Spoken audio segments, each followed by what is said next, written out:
Let's look at this collection from a modern perspective. This is from a historical teaching collection, and written on the femur it says intracapsular fracture of neck with atrophy and fusion of head to acetabulum. However, we don't think this is 100% accurate. Hi, my name is Paige. I have a master's in forensic anthropology. Let's dive into this. We can see that the femur is missing its femoral head, likely due to a neck fracture. The head did not fuse back to the rest of the femur. But here's why we think that this is mislabeled.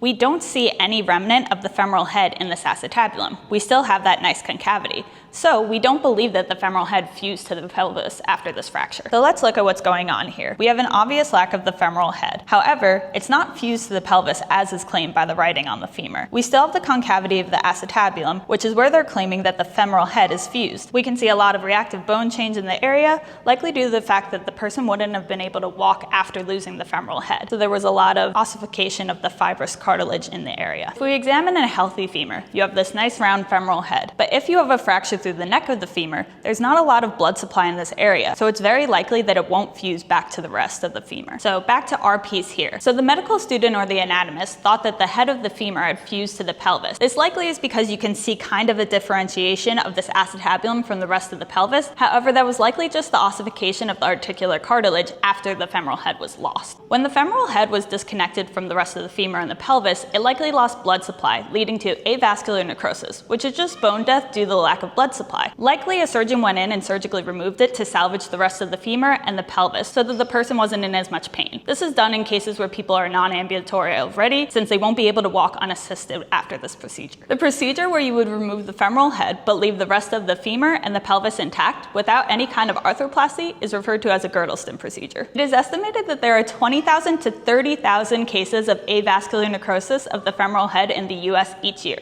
And these cases contribute to about 10% of the 250,000 cases of total hip arthroplasties that are performed every year in the US. While it is possible for a femoral head to fuse to the acetabulum after a femoral neck fracture, it is severely uncommon and it is unlikely. Here at the Bone Museum, we work with a wide variety of historical and medical collections. It's interesting to see what they thought back then versus what we can tell now. If you found this video interesting and want to support the museum, make sure to like and follow for more.